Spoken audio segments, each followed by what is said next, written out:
जैसी करनी वैसी भरनी, यह वाक्य तो आपने सुना ही होगा। अर्थात जैसे आप कर्म करोगे वैसा ही आपको फल भी प्राप्त होगा। लेकिन मेरा एक प्रश्न है, क्या आप इस बात पर यकीन करते हैं कि जैसा आप कर्म करेंगे वैसा ही आपको फल भी मिलेगा?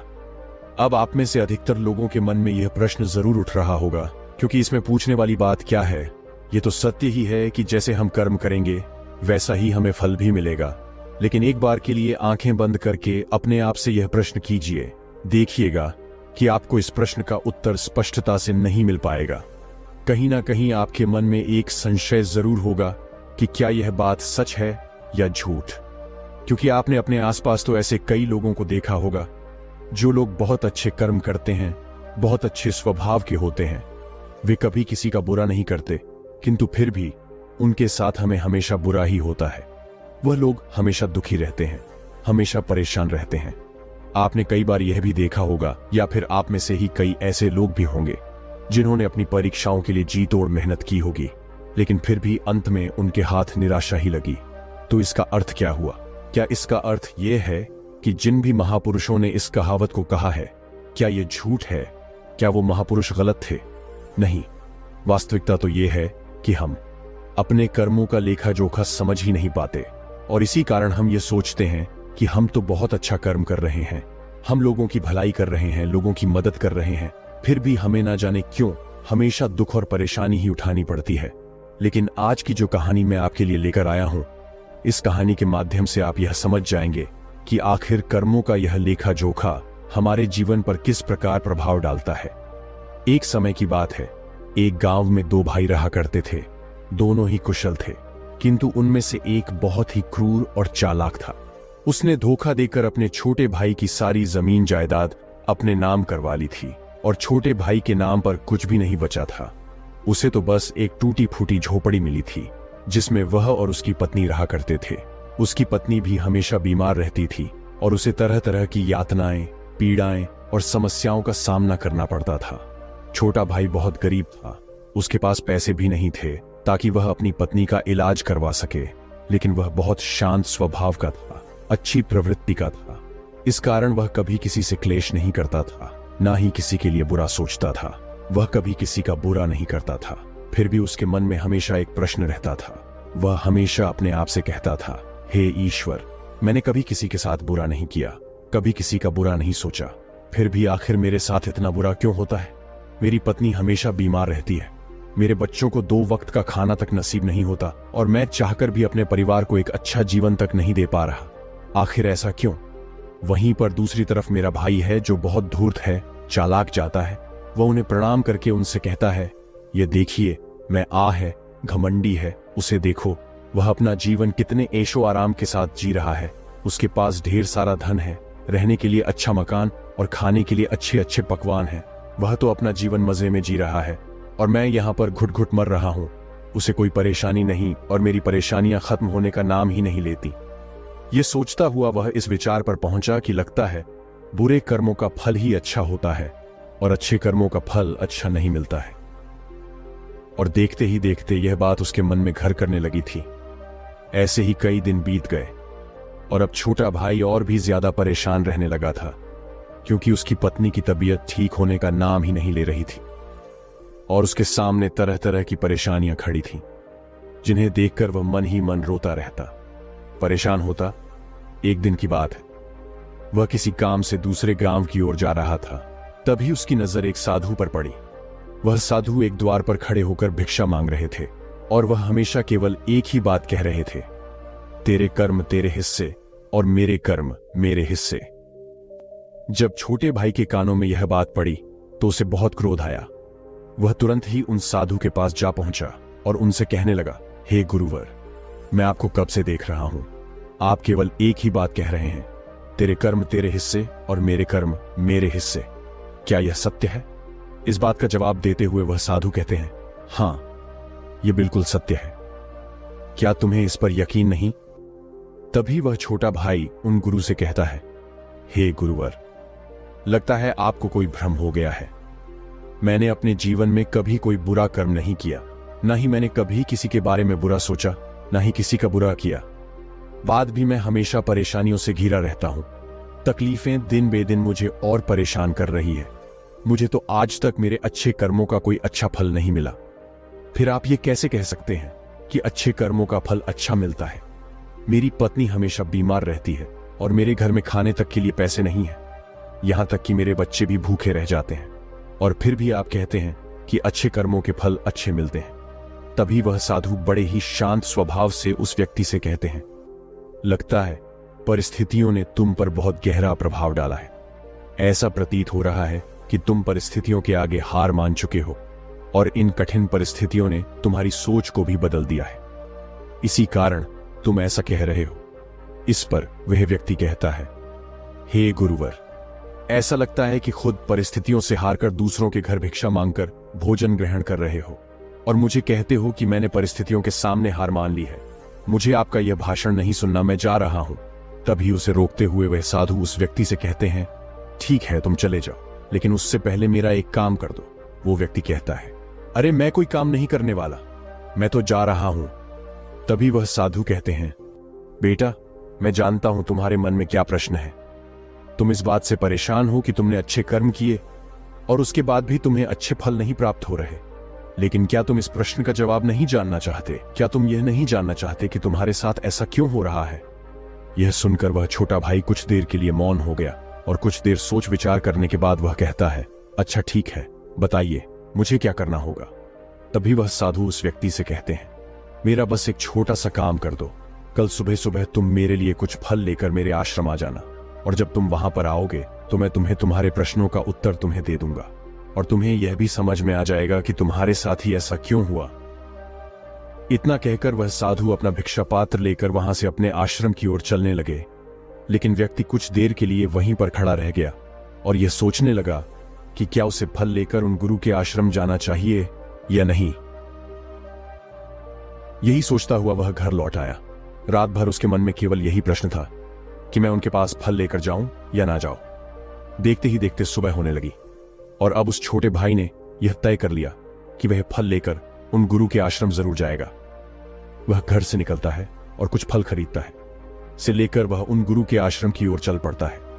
उन गुरु का आश्रम थोड़ी दूर पर था और उसका रास्ता पड़ोस के जंगल से होकर गुजरता था, इसीलिए उस रास्ते पर कोई हलचल भी नहीं थी और जगह जगह पर लंगूर और बंदर दिखाई दे रहे थे। जब वो छोटा भाई फल लेकर उन गुरु के आश्रम जा रहा था, तभी उन बंदरों को देखकर उसके मन में यह विचार उठता है कि क्यों ना यह फल वह उन बंदरों को खिला दे। लेकिन तभी उसे याद आता है कि उन गुरु ने उसे वो फल आश्रम लाने को कहा है, इसीलिए वह जैसे तैसे अपने मन को मनाकर उन गुरु के आश्रम की ओर चल पड़ता है। और देखते ही देखते कुछ देर में वह उन गुरु के आश्रम पहुंच गया, और जैसा कि आपने कहा था कुछ फल लाने के लिए, वो भी मैं लेकर आया हूं। अब तो मुझे बता दीजिए कि आखिर मेरे साथ ही ऐसा क्यों होता है। तभी वह साधु मुस्कुराते हुए उस व्यक्ति से कहते हैं, बताता हूं, लेकिन उससे पहले तुम मेरे एक प्रश्न का उत्तर दो। तभी वह व्यक्ति कहता है, कौन सा प्रश्न? तभी वह साधु कहते हैं, जब तुम मेरे आश्रम की ओर आ रहे थे और तुम्हारे मन में जब यह विचार उठा कि तुम यह फल उन बंदरों को खिला दो, तो तुमने ऐसा क्यों नहीं किया? यह सुनकर वह व्यक्ति बड़ा आश्चर्यचकित हुआ। उसे यह समझ ही नहीं आ रहा था कि आखिर जो विचार उसके मन में उठा था वो उन साधु को कैसे पता चला। तभी वह व्यक्ति दोनों हाथ जोड़कर उन साधु से कहता है, गुरुवर, बात तो मेरे मन में थी, किंतु आपको कैसे पता चली कि मैं बंदरों को फल खिलाना चाहता था? तभी वह साधु मुस्कुराते हुए उस व्यक्ति से कहते हैं, बेटा, जरूरी यह नहीं कि मुझे यह बात कैसे पता चली, जरूरी तो यह है कि तुमने उन बंदरों को यह फल क्यों नहीं खिलाया। वह व्यक्ति कुछ देर के लिए सोच में पड़ गया और उसने हड़बड़ाते हुए उन साधु को जवाब दिया कि क्योंकि आपने मुझे यह फल आपके पास लाने के लिए कहा था। तभी वह साधु उस व्यक्ति से कहते हैं, बेटा, जिस तरह से एक बछड़ा हजारों गायों में भी अपनी मां को ढूंढ ही लेता है, ठीक उसी प्रकार कर्मकर्ता को ढूंढ ही निकालता है। जैसे कि यह कर्म मेरे हाथों से ही लिखा था कि मैं ही इन बंदरों को यह फल खिलाऊंगा, इसलिए तुम यह फल उन बंदरों को ना खिला सके और यह फल तुम मेरे पास लेकर आए। इतना कहकर उन साधु ने वह फल उन बंदरों को खिलाना शुरू कर दिया। लेकिन वह व्यक्ति अब तक उन साधु की बात का मतलब नहीं समझ पाया था। वह उन साधु से कहता है, हे गुरुवर, आप क्या कहना चाहते हैं? मुझे आपकी बात कुछ समझ नहीं आई, कृपया करके मुझे साफ और स्पष्ट तौर पर समझाएं। तभी वह साधु मुस्कुराने लगे और उस व्यक्ति से कहते हैं, हम मनुष्यों को हमेशा से यही लगता है कि हम ही करता है और हम ही कर्म करते हैं, लेकिन वास्तविकता तो कुछ और है। यहां पर समझने वाली बात यह है कि कर्म हमारा चुनाव खुद करता है, हम कर्म का चुनाव नहीं करते। यदि आप किसी काम को करने के योग्य हैं तो कर्म आपको लाखों लोगों की भीड़ में से भी ढूंढकर निकाल ही लेगा। इसीलिए जरूरी यह है कि कर्म करने पर नहीं बल्कि योग बनने पर ध्यान दो। यदि तुम्हारा पूरा ध्यान केवल कर्म करने पर होगा तो तुम कभी भी योग्य नहीं बन पाओगे और कभी भी कर्म तुम्हारा चुनाव ही नहीं करेगा। इस पर वह व्यक्ति कहता है, हे गुरुवर, योग्य बनने से आपका क्या मतलब है? आपका कहना है कि क्या मैं अपने परिवार का पालन पोषण नहीं कर सकता? तभी वह साधु उस व्यक्ति से कहते हैं, नहीं नहीं, मेरे कहने का अर्थ यह नहीं है।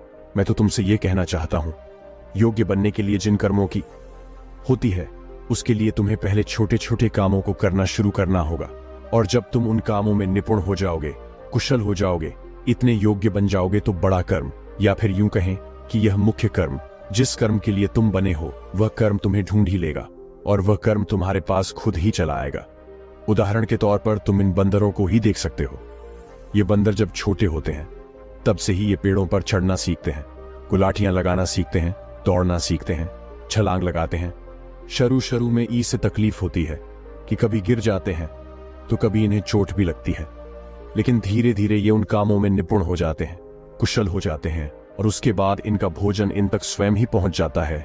इसीलिए अपनी रोजमर्रा की जिंदगी में भी छोटे छोटे कर्म करते रहो तो बड़ा कर्म तुम तक खुद चला आएगा और तुम किसी भी बड़े लक्ष्य को प्राप्त कर सकोगे। आगे वह साधु उस व्यक्ति से कहता है, और यदि तुम योग्य बनने के लिए कर्म करोगे ही नहीं तो दूसरे लोगों के कर्म भी तुम पर हावी होने लगेंगे, तुम्हारे जीवन को प्रभावित करने लगेंगे। उदाहरण के लिए तुम्हारी पत्नी को ही ले लो। तुम्हारी पत्नी कई दिनों से बीमार है और इसकी तबीयत ठीक ही नहीं हो रही, और तुम यह सोचते हो कि पता नहीं तुम्हें किन कर्मों की सजा मिल रही है। तुम अपने आप को अभागा समझते हो, असहाय महसूस करते हो, लेकिन वास्तविकता तो कुछ और ही है। तुम्हें यहाँ पर यह समझने की आवश्यकता है कि तुम्हारी पत्नी बीमार अपने कर्मों से है, न कि तुम्हारे कर्मों से। हो सकता है कि तुम्हारी पत्नी ने अतीत में ऐसा कोई कर्म किया हो जिसकी सजा वह आज भुगत रही है, और तुम्हारी पत्नी के कर्मों के कारण ही तुम्हें भी दुख झेलना पड़ रहा है, तकलीफें उठानी पड़ रही हैं, परेशानियों का सामना करना पड़ रहा है। और यही कारण है कि अधिकांशतर लोग अपने परिवार के कारण, अपने बच्चों के कारण तरह तरह के दुख झेलते रहते हैं, तरह तरह की परेशानियों का सामना करते रहते हैं। किंतु तुम्हें यहां पर यह समझने की आवश्यकता है कि यदि तुम इस योग्य होते, तुम्हारे पास इतने पैसे होते तो तुम अपनी पत्नी का इलाज करवा पाते, और तो और यह भी हो सकता था यदि तुम इस योग्य होते तो तुम्हारा विवाह किसी दूसरी स्त्री के साथ हुआ होता जो स्वस्थ होती, लेकिन तुम उस योग्य थे ही नहीं। और यही कारण है कि तुम अपनी पत्नी के कारण आज दुखों में डूबे हुए हो, किंतु अब तक कुछ भी नहीं बिगड़ा। यदि तुम अब भी योग्य बन जाओ तो दूसरों के कर्म तुम्हें कभी भी प्रभावित नहीं कर पाएंगे। आगे वह सन्यासी उस युवक को चेतावनी देते हुए कहते हैं, मेरी एक बात हमेशा याद रखना, तुम्हें वह नहीं मिलता जो तुम चाहते हो, बल्कि तुम्हें वह मिलता है जिसके तुम योग्य हो। इसलिए कर्म करने से ज्यादा योग्य बनने पर ध्यान दो, अपनी योग्यता बढ़ाओ। केवल कर्म का फल पाने के लिए कर्म मत करो और फिर तुम कभी भी इन परेशानियों से निकल नहीं पाओगे। तभी वह व्यक्ति उस साधु के सामने दोनों हाथ जोड़कर उनसे कहता है, हे गुरुवर, आप हमेशा योग्य बनने की बातें कर रहे हैं, किंतु आप यह नहीं बता रहे हैं कि मैं अपनी योग्यता को किस तरह से बढ़ाऊं ताकि मेरा मुख्य कर्म मुझे ढूंढ ले। तभी वह साधु उस व्यक्ति से कहते हैं, यह तो बड़ा ही सरल है, फिर भी लोगों के लिए यह बहुत कठिन हो जाता है। सबसे पहला उपाय यह है कि जो भी कर्म तुम कर रहे हो उस कर्म को कर कर भूल जाओ। अर्थात योग्य बनने के लिए जो भी कर्म तुम कर रहे हो उसे याद ना रखो, उसे भूल जाओ। यह मत सोचो कि जो तुमने कर्म किया है उसका फल तुम्हें कब और क्या मिलेगा। इसीलिए तो कहा जाता है कि कर्म करो, फल की चिंता मत करो। यदि तुम्हारा मन हमेशा फल की चिंता में ही लगा रहेगा तो इसका अर्थ यह हुआ कि तुमने वास्तविक तौर पर कोई कर्म किया ही नहीं। और हमें से अधिकांशतर लोग यही गलती करते हैं। उन्हें लगता है कि वह एक अच्छा कर्म कर रहे हैं जिसका फल भी उन्हें अच्छा ही मिलेगा। उनका सारा ध्यान केवल फल पर होता है और यही कारण है कि वह अधिकांशतर दुखी होते हैं, क्योंकि जब उन्हें फल नहीं मिल पाता, या फिर यूं कहें कि जब उन्हें अपने मन वांछित फल नहीं मिल पाता तो उनके मन को ठेस पहुंचती है और वे लोग दुखी रहने लगते हैं, परेशान रहने लगते हैं और हमेशा यही सोचते हैं कि मैंने तो अच्छे कर्म किए थे, फिर भी मुझे अच्छे फल क्यों नहीं मिल रहे। और उनका यही सोचना उन्हें अपने लक्ष्य से भटका देता है। हाँ, आप यह जरूर कर सकते हैं, अपना कर्म करने के बाद उसका आकलन जरूर करें, लेकिन फल की चिंता ना करें। तभी वह व्यक्ति उन साधु से कहता है, हे गुरुवर, आप कह रहे हैं फल की चिंता मत करो, जो कर्म किए हैं उसका आकलन जरूर करो, ये कैसे संभव है? तभी वह साधु बड़े ही शांत स्वभाव से उस व्यक्ति से कहते हैं, भंते, जब तुम कोई कर्म करते हो तो तुम्हारे मन में हमेशा फल की चिंता होती है, जबकि तुम्हारे मन में फल की चिंता ना होकर यह चिंता होनी चाहिए कि जो भी कर्म मैंने किए हैं, क्या उस कर्म में मैंने अपना 100% दिया है या नहीं? जब मैं वह काम कर रहा था तो मेरा ध्यान पूरी तरह से उस काम पर था या नहीं? कहीं मेरा ध्यान भटक तो नहीं रहा था? यदि तुम इन चीजों पर विचार करोगे या प्रश्न खुद से करोगे, तभी वास्तविक तौर पर तुम खुद का आकलन कर पाओगे। और जब तुम पूरे ध्यान के साथ किसी कर्म को करोगे तो तुम्हारे ध्यान की शक्ति भी बढ़ेगी और तुम्हारे कर्म करने की योग्यता भी बढ़ेगी। किंतु यदि तुम यह सोचते हो कि तुम्हें तो केवल कर्म करना है और केवल यही सोचकर तुम कर्म करते चले जाओगे, तो तुम्हें कर्म का फल कभी प्राप्त नहीं होगा और ना ही तुम कभी योग्य बन पाओगे। इसलिए कर्म करने के बाद आकलन जरूर करो। यह देखो कि जब तुम वह काम कर रहे थे तो तुम्हारा ध्यान, तुम्हारा शरीर, तुम्हारा मन पूरी तरह से उस कार्य पर था या नहीं। तभी वह व्यक्ति एक बार फिर उन साधु से प्रश्न करता है और कहता है, हे गुरुवर, आप सही कहते हैं कि जब भी हम कोई कर्म कर रहे हो हमारा पूरा ध्यान उस कर्म पर होना चाहिए, लेकिन मैं जब भी कोई कर्म करता हूं तो मेरे मन में तरह तरह के विचार चल रहे होते हैं। मेरा मन विचारों से ग्रसित होता है और तरह तरह की बातें सोचने लगता है। तो ऐसे में मैं अपने मन को किस तरह से केवल एक ही कर्म पर टिका सकता हूं? क्या इसका कोई उपाय है? तभी वह साधु मुस्कुराते हुए उस व्यक्ति से कहते हैं, भंते, जब तुम कोई कर्म कर रहे हो और उसमें जब तुम अपना पूरा भाव लगा देते हो, अर्थात कर्म करते समय अपना पूरा भाव डाल देते हो, तो तुम्हारा मन, शरीर और तुम्हारे भाव उसी कर्म पर केंद्रित हो जाते हैं और तुम पूरी निष्ठा, प्रेम और सद्भाव के साथ उस कर्म को कर पाते हो, अर्थात अपना 100% दे पाते हो। और वहीं पर जब तुम केवल कर्म करने की सोच से ही कर्म करते हो तो तुम उसमें अपना भाव नहीं लगा पाते और ना ही तुम उसमें अपनी पूरी निष्ठा लगा पाते हो। इसी कारण वह कर्म कर्म नहीं रह जाता और ना ही उसका कोई फल तुम्हें प्राप्त होता है। वह साधु उस व्यक्ति से कहते हैं, यदि कोई भी मनुष्य इन बातों को सही तरीके से अपने जीवन में उतारे, इन बातों को ध्यान रख के कर्म करे, तो वह अपने आप को योग्य बना सकता है। और एक बार जब वह योग्य बन जाता है तो कर्म उसे कहीं से भी खोज कर निकाल लेगा और वह जीवन में किसी भी सफलता को प्राप्त कर पाएगा। इतना कहकर वह साधु शांत हो गए और वह छोटा भाई भी अब यह समझ चुका था कि उसके अच्छे कर्मों का फल उसे अच्छा नहीं मिल रहा था। उसने उन गुरु को प्रणाम किया और वह वापस घर की ओर लौट गया। दोस्तों, उम्मीद है कि आपको आज की यह वीडियो जरूर पसंद आई होगी, तो लाइक और शेयर जरूर कीजिएगा और हमें ऐसे ही सपोर्ट करने के लिए चैनल को सब्सक्राइब और घंटी बटन को भी जरूर दबा दीजिएगा। तो चलिए बढ़ते हैं अगले कहानी की तरफ। राजा विक्रमादित्य विद्वान, साहसी, दानवीर एवं न्यायप्रिय राजा थे। एक दिन उनके दरबार में 2 व्यक्ति आए। प्रणाम महाराज, हमने आपका बहुत नाम सुना है, इसलिए हम दोनों के पास सही न्याय की इच्छा से आए हैं। आप कारण बताइए, आप दोनों के बीच उचित न्याय ही किया जाएगा महाराज। हम दोनों में कुछ दिनों से ये विवाद चल रहा है कि कर्म बड़ा है या किस्मत। मैं कहता हूं कि कर्म बड़ा है और यह कहता है कि किस्मत। अब आप ही इसका उत्तर बताइए और न्याय कीजिए।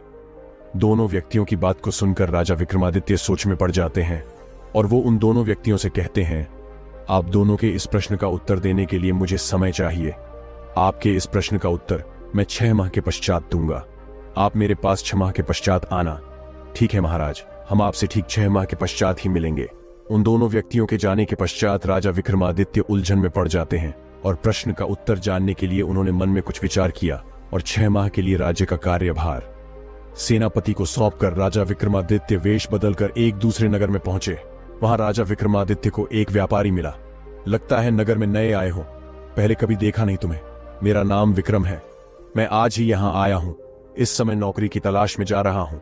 अगर आपके पास कोई काम मिल जाए तो बड़ी मेहरबानी होगी। हाँ, एक सेवक की तो मुझे जरूरत है। तुम दिखने में भी अच्छे परिवार के ही लग रहे हो। अच्छा बताओ, अगर मैं तुम्हें नौकरी पर रख लूं तो कितना वेतन लोगे? प्रतिदिन की 1000 मुद्राएं। प्रतिदिन की 1000 मुद्राएं।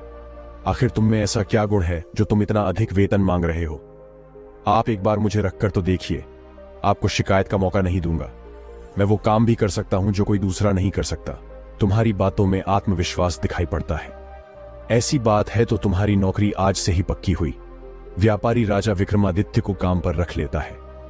दिन भर काम करने के पश्चात राजा विक्रमादित्य को 1000 मुद्राएं मिली। उनमें से आज उन्होंने ब्राह्मणों को दे दी। बची मुद्राओं में से आधी गरीबों और भिखारियों में बांट दी। शेष में से कुछ साधु सन्यासियों को दे दी तथा कुछ अपने खाने पीने के लिए रख ले। राजा विक्रमादित्य अपनी थाली लेकर जब भोजन ग्रहण करने बैठे, तभी अचानक एक साधु महात्मा उनके पास आए।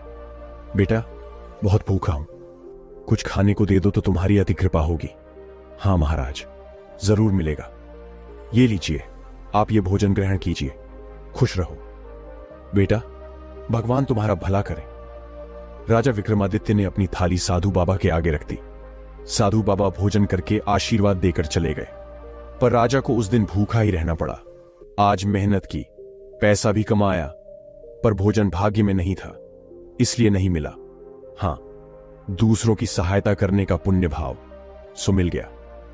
अगर परिश्रम ही ना करता तो ना भोजन मिलता और ना ही पुण्य। राजा विक्रमादित्य अभी यह सब सोच ही रहे थे कि तभी वह व्यापारी उनके पास आता है और उनसे कहता है, विक्रम, तुम अपना भी जरूरी सामान बांध लो। हमें समुद्र पार दूसरे देश की यात्रा पर जाना है और मैं चाहता हूं कि तुम भी मेरे साथ ही चलो। ठीक है सेठ जी, जैसी आपकी आग। व्यापारी सेवक बने राजा कुछ अन्य सेवकों के साथ विदेश यात्रा के लिए निकल गया। एक दिन अचानक समुद्र में आ गया। जहाज डगमगाने लगा। सभी लोग घबरा गए। व्यापारी ने जहाज के चालक से लंगर डालकर जहाज को वहीं रोकने के लिए कहा।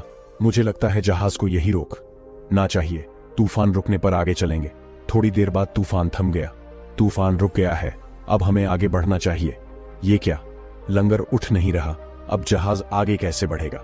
विक्रम, इधर आओ। तो चलिए फिर मिलते हैं ऐसी ही एक और वीडियो में। तब तक के लिए अपना ख्याल रखें। धन्यवाद। चालक से लंगर नहीं उठ रहा। तुमने कहा कि तुम वो काम भी कर सकते हो जो दूसरा कोई ना कर सके। अब इस संकट से सभी को बचाओ। आप घबराइए नहीं, मैं ये लंगर अभी उठा देता हूँ। राजा विक्रमादित्य जहाज के नीचे उतरे और पूरी ताकत से लंगर उठाया तो वह तुरंत ऊपर उठ गया। जहाज आगे बढ़ने लगा। राजा जहाज में चढ़ने लगे कि जहाज की लकड़ी टूटकर उनके हाथ में आ गई। तभी ऊंची लहर आई और वो जहाज राजा से दूर निकल गया। राजा टूटी लकड़ी के सहारे तैरने लगे। तभी जहाज डगमगाकर हिचकोले खाने लगा। थोड़ी ही देर में जहाज समुद्र में डूब गए। विक्रमादित्य को लगा कि भाग्य से वह बच गए। उन्होंने लंगर उठाकर कर्म किया था, तभी भाग्य ने भी साथ दिया। जहाज के टुकड़े के सहारे राजा एक टापू के किनारे आ गए। राजा ने देखा वहां की प्रजा में उदासी थी। राजा ने एक व्यक्ति से पूछा, सुनो भाई, यह पूरे नगर में उदासी कैसी? जिस राज्य की राजकुमारी आज रात 12 बजे मरने वाली हो, उस राज्य में शौक नहीं होगा तो और क्या होगा? मैं कुछ समझा नहीं श्रीमान। हमारी राजकुमारी के भाग्य में लिखा है कि आज रात 12 बजे एक सांप के काटने से उनकी मृत्यु हो जाएगी। मुझे यहां के राजा से मिलना है। राजा विक्रमादित्य को नगर के राजा के पास लेकर जाता है। महाराज, आप इस दुविधा से मुक्त हो सकते हैं। आप रात 12 बजे तक जैसा जैसा मैं कहता हूं वैसा वैसा कीजिए। अगर तुम हमारी ये विपदा दूर कर दो तो हम तुम्हें मुंह मांगा इनाम देंगे। महाराज, जितना हो सके आप आज राजकुमारी के हाथों दान पुण्य कर्म करवाइए, पर दान पुण्य कर्म से यह समस्या टल जाएगी। महाराज, दान पुण्य और अच्छे कर्म हमारा वर्तमान और भविष्य तय करते हैं। हमें भविष्य की चिंता में वर्तमान के कर्म नहीं छोड़ने चाहिए। हमारा वर्तमान ही हमारा भविष्य तय करता है। राजा विक्रमादित्य के कहने पर राजा ने राजकुमारी के हाथों दान पुण्य करवाना आरंभ कर दिया। राजकुमारी सैनिकों के साथ नगर में हर व्यक्ति को दान में अनाज, कपड़े, धन, सभी सहायक वस्तुएं आदि बांट रही थी कि तभी राजकुमारी की नजर एक नेवले और सांप पर पड़ती। हे भगवान, लगता है आज ये नेवला इस सांप को मार ही डालेगा। सिपाही, इस सांप की जान बचाओ, नेवला इसे घायल कर देगा। सिपाहियों ने भाले दिखाकर उस नेवले को डरा दिया, जिससे वह सांप को छोड़कर भाग गया। वह हल्का जख्मी हो गया था। राजकुमारी उसके पास आई। सांप की चोट लगी है, पर घाव ज्यादा गहरा नहीं है, कुछ दिन में ठीक हो जाएगा। सिपाही, ली किसी कटोरे में थोड़ा दूध लेकर आओ। सांप भूखा था, उसने जल्दी जल्दी सारा दूध पी लिया। कुछ देर बाद सांप की मां वहां आ जाती है। आज तुमने मेरे पुत्र की जान बचाई है, जीती रहो बेटी। ईश्वर तुम्हें लंबी आयु दे। जैसे ही नागिन राजकुमारी को लंबी आयु का वरदान देती है, उसी समय राजा विक्रमादित्य महाराज के साथ वहां पहुंच जाते हैं। राजा विक्रमादित्य का प्रणाम स्वीकार कीजिए। आपने अनजाने में ही इस बच्चे को दीर्घायु का वरदान दे दिया, जो कि आज रात 12 बजे एक सांप के अपने से मरने वाली थी। शायद इसका भाग्य अच्छा है कि रात 12 बजे से पहले मेरे द्वारा वरदान मिलने से इसकी मृत्यु टल गई, तथा इसके भाग्य के साथ इसके अच्छे कर्मों ने भी इसका साथ दिया। तभी वहां वो सांप आ जाता है जिसके द्वारा राजकुमारी की मृत्यु लिखी थी। मेरी पत्नी सही कह रही है, हमारा जीवन भाग्य और कर्म दोनों पर ही निर्भर है। अब मैं इस बच्चे की जान नहीं लूंगा। इसके भाग्य में दीर्घायु होने का वरदान प्राप्त था। नाग नागिन अपने बच्चे को लेकर लौट जाते हैं। आज आपके ही कारण मेरी पुत्री की जान बच गई। आप जरूर ही कोई भले मानस दिखाई पड़ते हैं। मुझे अपना परिचय दीजिए। मैं राजा विक्रमादित्य हूँ, जहाज डूबने के कारण। और फिर राजा विक्रमादित्य राजा को अपनी सारी कहानी बताता है। आप चिंता मत करो, हमारे पास एक जादू की घोड़ी है।